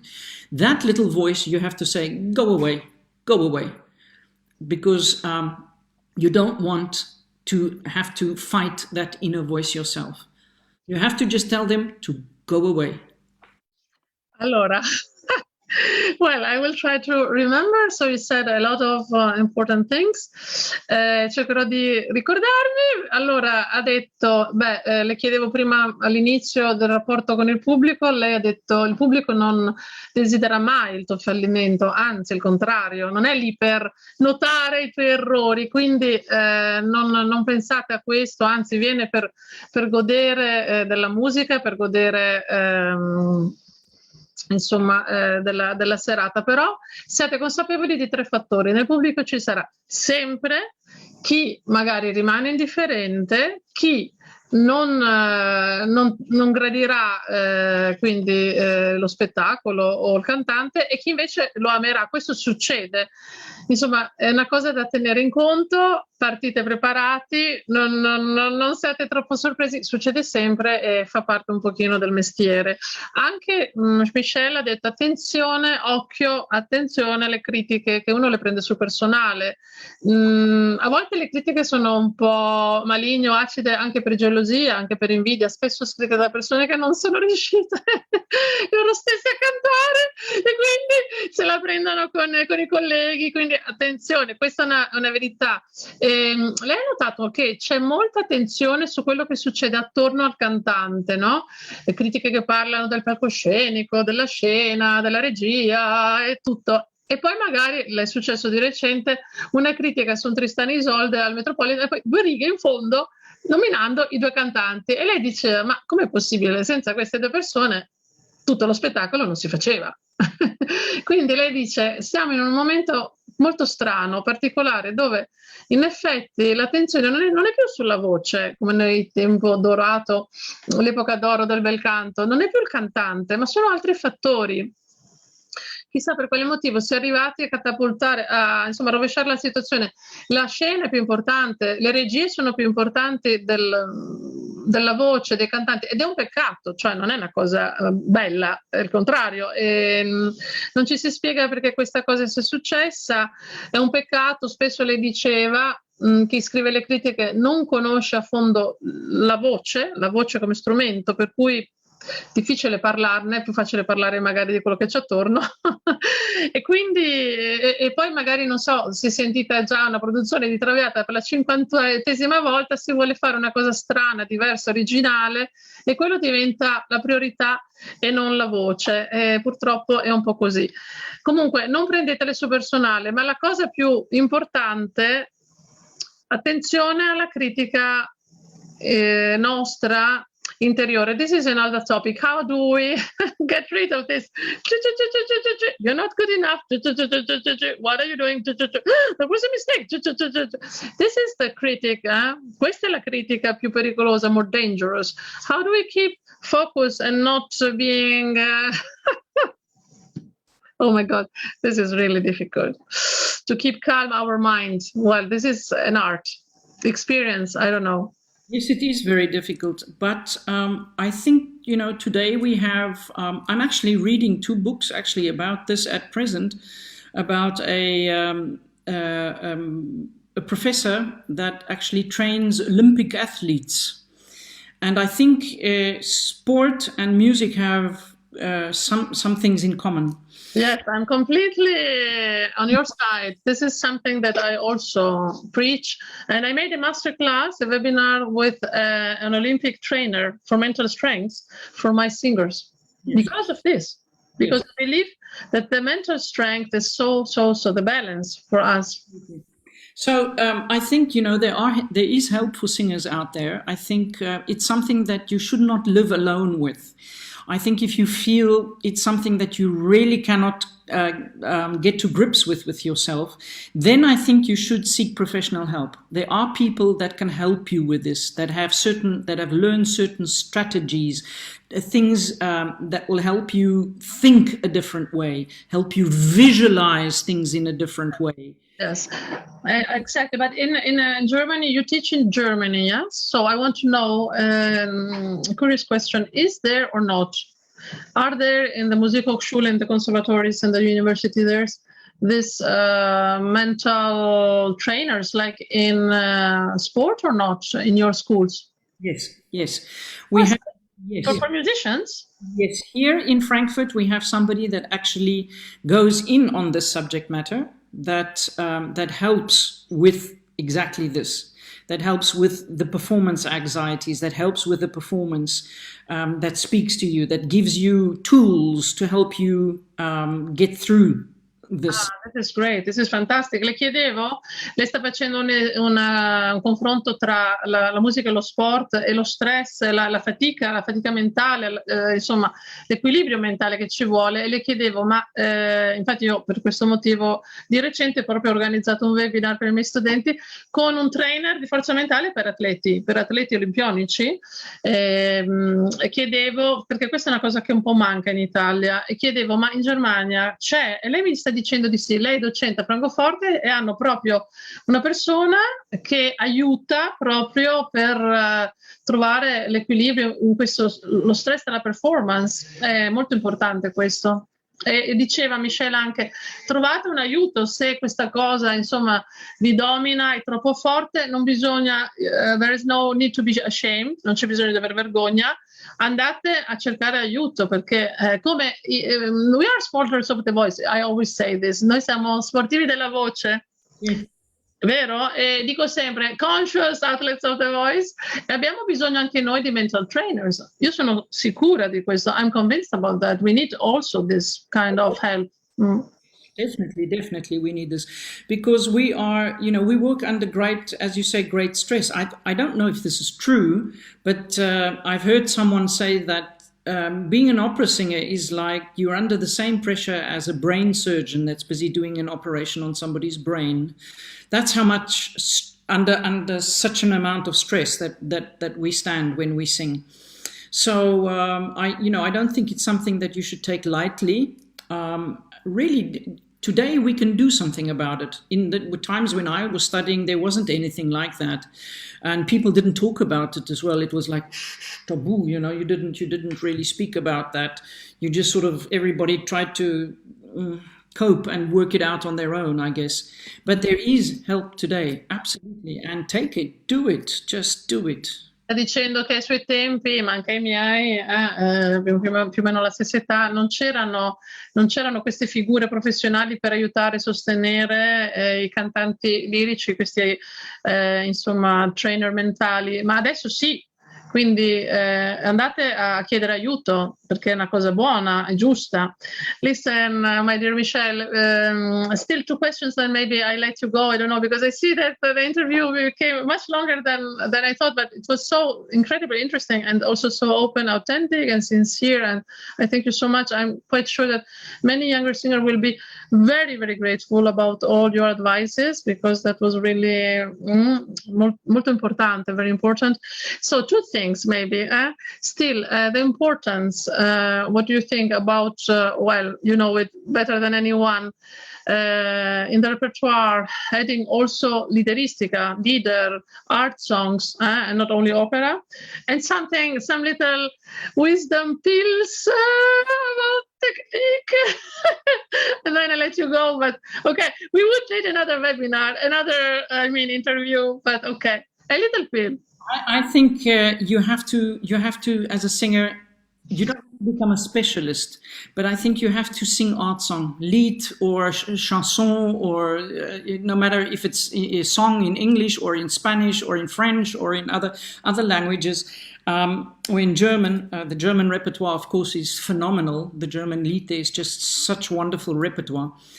It is an elixir for the voice, because it helps. As a singer, you have like the golden age of Belcanto. There the full focus is on you as a singer and your voice. And your voice, when you're singing art song, is the thing that does everything. It has to be the lighting, it has to be the costume, it has to be the makeup, it has to be the palcoscenico, it has to be the staging. It's a whole, all that opera is from the outside. You have to be the director. You have to, everything in lead has to come from you. You have to be everything for the public through your voice. And sometimes all of that has to happen in one page. So this helps you really to be extremely economical, extremely to the point, and that's why you have to learn as a singer to be so open and vulnerable that you can really find that connection immediately. Secondly, it's an elixir for the voice because it forces you technically to really make sure you are doing the correct things. You have to have such a great variation of technical capability for colors, for piani, for forte, for absolutely everything. You have to be extremely elastic, and which you don't always get to be in the opera because there's a certain amount of decibels with the orchestra you always have to sing over. But with lead, you can really go and fetch the public and make them sit right in the middle of your hand. So I absolutely, for your artistic development and especially for your technical development, lead and art song are of the uttermost importance. Please do that. Bellissimo, thank you. Allora, le avevo chiesto se secondo lei è importante anche cantare lideristica, quanto è importante. Lei ha detto sì, lo è tanto e lo è per vari motivi. Innanzitutto diceva, è un po' come l'epoca d'oro del Belcanto, in quanto nel lead si deve compensare tutto quello che c'è nell'opera, non so, le luci, la scena, il costume, tutto in un essere, tutto in una persona, devi poter condensare tutto poi magari in una unica pagina, quindi veramente ti porta a dare il meglio di te, anche nel disir proprio per la voce, perché diceva Michelle, bisogna veramente avere l'abilità di creare molte dinamiche, molti colori, variazioni, avere l'elasticità della voce, non c'è il problema di dover sorpassare il muro acustico dell'orchestra, per cui si può veramente lavorare anche sulla finezza, ecco, diciamo, e quindi ti dà la possibilità di entrare subito in connessione anche con il pubblico. Very, very nice. And maybe then I let you go because it's time for dinner, I think. And do you want to give some advices for technique? It's almost impossible because it's a life journey. How can you summarize in a film vocal technique? Let's say, one thing, one pearl, the pearl of the day. Never stop learning. And because I'll tell you why. Because your voice is something that's alive. It's always going to grow. It's always going to develop. So you always are going to need your technique to be able to guide you through the phases that your voice will go. So you're going to have to grow with it. And always ask yourself, if you have a brilliant teacher, like I know Capucine is, we teach very, very much on the same line.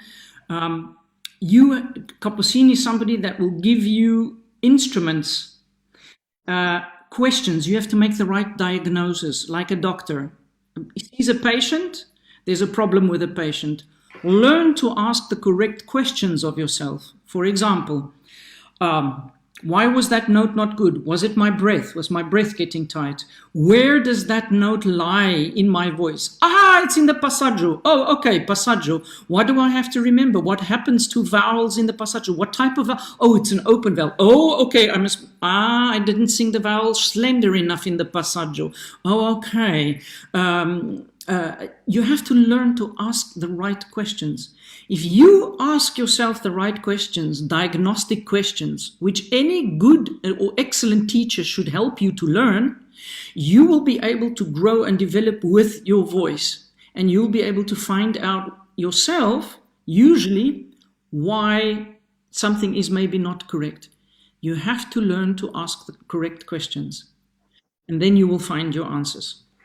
Wow, mamma mia, this is really Pearl. Allora, ha detto Michelle, perché le ho chiesto una pillola di saggezza, non si può parlare di tecnica vocale in 5 minuti e neanche in 5 ore, è la storia di una vita, è il viaggio di una vita, però mi ha detto studiate sempre perché la voce si sviluppa sempre, la voce cambia e voi cambiate con la voce, voi crescete con la voce, quindi è un processo, non si arriva mai, non si arriva, ma è un percorso e questo è molto vero. Fate le domande giuste, fatevi a voi, al vostro maestro, in modo proprio mirato, isolate i problemi, quasi in modo diagnostico. Che cosa mi succede? Perché mi succede? Sono nel passaggio, come ho affrontato le vocali, erano aperte, erano chiuse, come devo affrontare il problema, in modo da trovare dalle domande giuste le risposte giuste. Quindi, yes, a lot of consciousness. We're speaking about consciousness, no? Yes. Not guessing, to know what to do, and when you know what to do, it becomes rather possible. It's not an impossible dream. I always say to my students, è una questione di consapevolezza. Yes, one last maybe, then really I say bye bye. One thing that I wanted to ask you, because it might be interesting and important. So, what is really important to know as mezzo-soprano, because you are an icon, like you speak about Fassbender, we speak about you, and yeah, some things that the mezzo-sopranos who are watching and listening should be careful of, and also what are things female singers should know about their bodies. This is for females. I think you just say about females. As females, we have two sets of hormones that are very important in our body: estrogen and progesterone. And these, as we know, we have a monthly cycle where the hormones go up and they go down. Now, it doesn't just happen within your monthly cycle. These hormones are going to take, in years, also go through a cycle. And what a lot of singers that sing maybe later, I'm speaking about singers sort of as of mid-30, going on into their 40s, 50s, they might think, technically I'm doing something wrong. My voice is not working. There's something technically I'm not. It's usually not technically something technically. It's usually something hormonal that's happening. And what's happening is perimenopause. Now, people only speak of menopause. Menopause is when everything is gone and finished and stopped, when a woman is really past her childbearing days. But it's the perimenopause phase that can affect a woman's voice while she sings. And the perimenopause can start from 35 already. In some cases earlier, but from 35 onwards, these hormones are starting on a very big decline as well. And this can affect your voice. So don't always think if you're a singer that's older or that you're singing and you go through something that you go, it's not necessarily something technical. Go to your gynecologist, see what your hormonal levels are. And what every young female singer should do is, in her mid-20s, is to go to a gynecologist and do a hormonal reading to see what at the normal state of your body, what your hormones are, how high is your estrogen, how high is your progesterone, so that if you get into a later phase where you start developing, where you think, oh, my voice, what's going wrong with my voice? The high notes, I can't sing pianissimo so easily anymore in the high notes. Or at the bottom, my voice is starting to sound very gravelly. And it's not a technical issue. And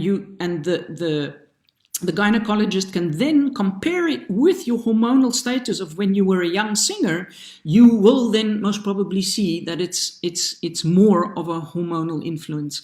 And this is what women tend to forget, because they only think of menopause. But I have heard colleagues, and many colleagues have spoken to me too, and it's like a taboo subject that women don't want to talk about too, because if you speak about menopause, it's like you're speaking about being old. No, the most important phase is the perimenopause phase, and this really hits women singers which are in the major part of their career.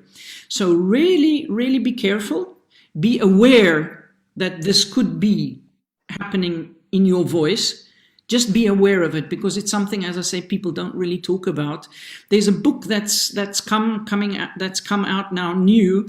It's called Singing Through the Change, and explains many of these symptoms and things, because it's a topic that has never been really, there's only one doctoral thesis I know of in the world, and that is by Barbara De Maio.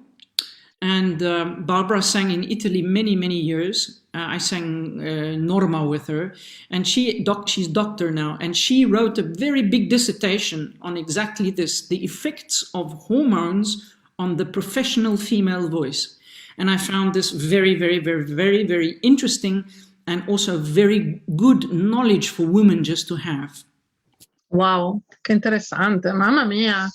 Grazie Michelle, guarda, veramente super, che lezione. Allora, diceva Michelle alle donne che ci ascoltano, occhio anche non al periodo della menopausa, ma prima, che c'è un periodo premenopausale intorno ai 35 anni, dove in effetti si ha un cambio ormonale importante, di farvi aiutare dal vostro ginecologo e fare veramente un'analisi ormonale. Anche, diceva Michelle, fatelo presto, fatelo anche a metà dei vostri 20 anni, perché potete poi comparare, quindi paragonare il vostro livello ormonale, che continua a salire e scendere durante gli anni. E diceva che c'è un libro scritto da Barbara De Maio, She Was a Singer Once, che era una cantante, che adesso è un medico. Interessante, bellissimo. Barbara De Maio, un nome italiano? Italiana? She's Italian?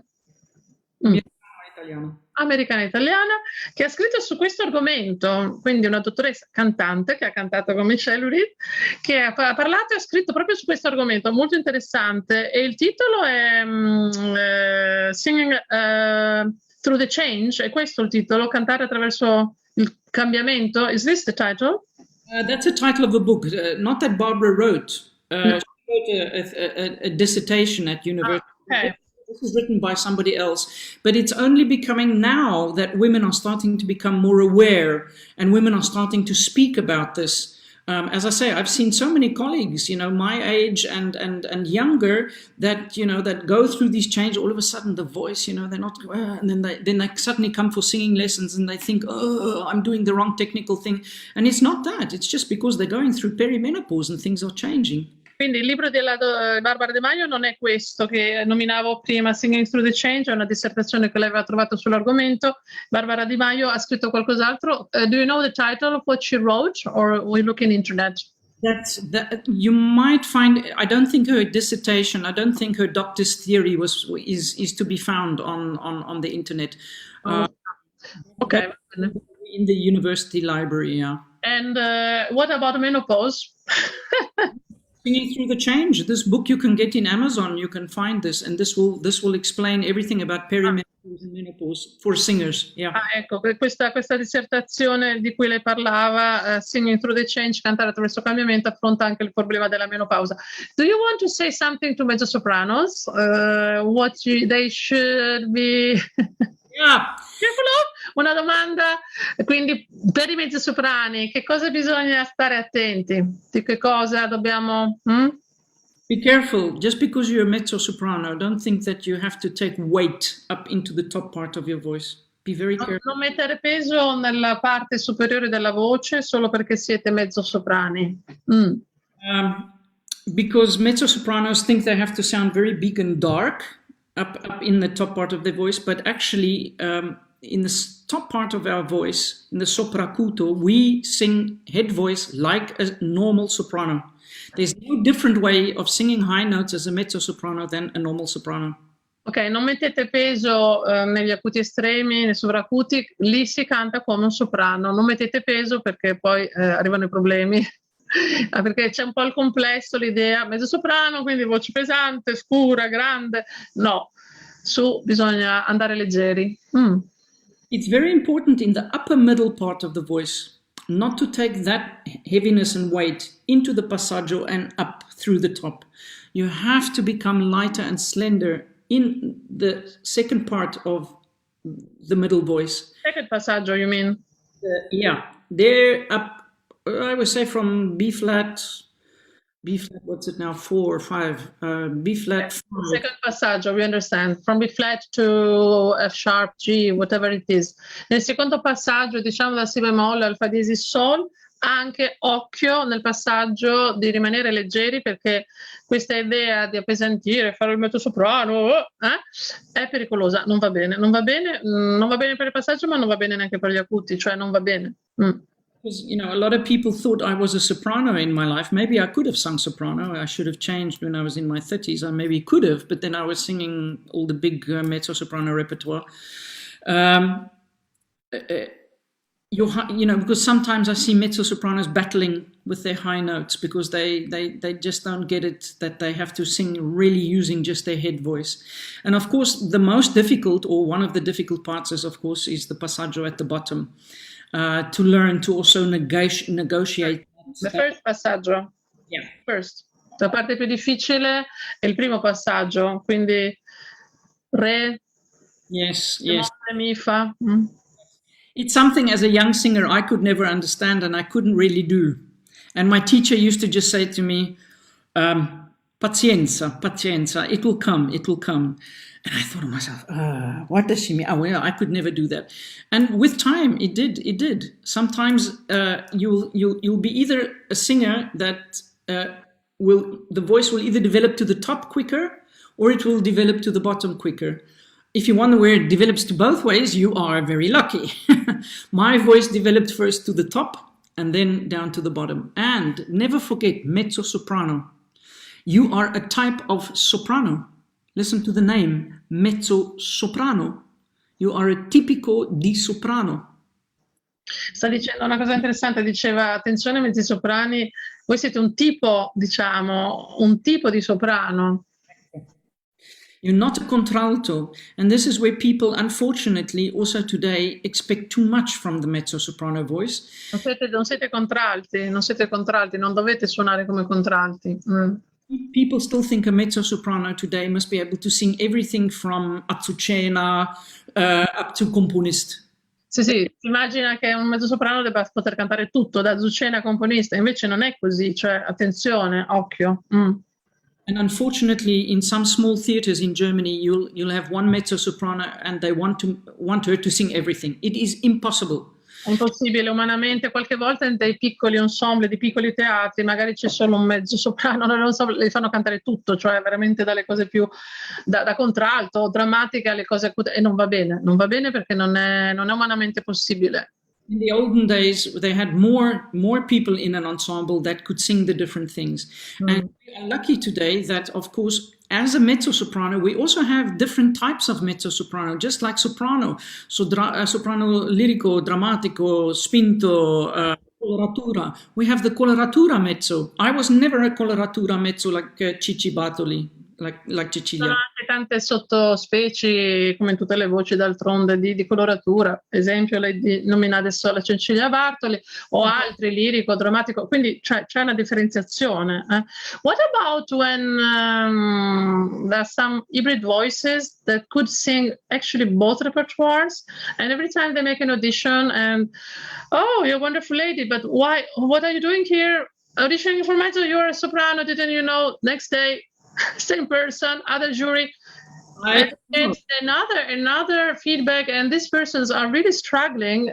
I know it because I was one of these persons in my life, because I had this hybrid voice. I could sing low, I could sing and it's not fun. I mean, I laugh now, but when you are in that situation, it's not really nice. What do you advise to them? The question is, how a young person who is a bit lost, how can she identify, understand what's the best? Are there signs in the voice? Is it the passaggio? Is it the color? Is it the weight? What gives you the sign? Right, you're hitting the right trigger point. The color of the voice is not, for me personally, is not the deciding factor of a fach, of what voice type you are, because you have for example, we're speaking about the mezzo voice now, we have very light mezzo-sopranos like Frederica von Stade or Teresa Berganza, and then you have very, darker sounding mezzo-sopranos like Agnes Balza or something like that. So the color of the voice is not necessarily the indication of where you should be singing. I strongly feel it's the passaggio, and most of all, it's the tessitura. Yes. If I can sing a high tessitura, when people used to say to me, you could be a soprano.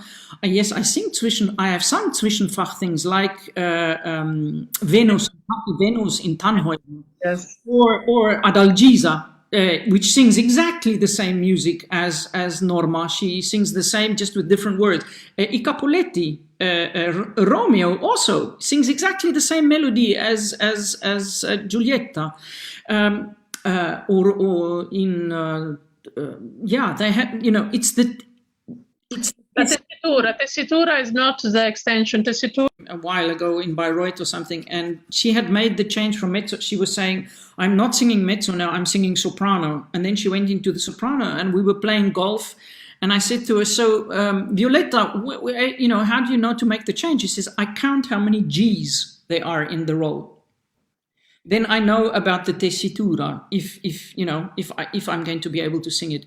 And as I say, I have sung this Zwischenfach that could be sung by soprano, like a composer could be sung by soprano as well. You have to ask yourself the question, how much does it cost you bodily? How do you feel? Can you maintain that tessitura, or are you having to work too hard? If you feel you're having to work way too hard for the tessitura, then you are not. Yes.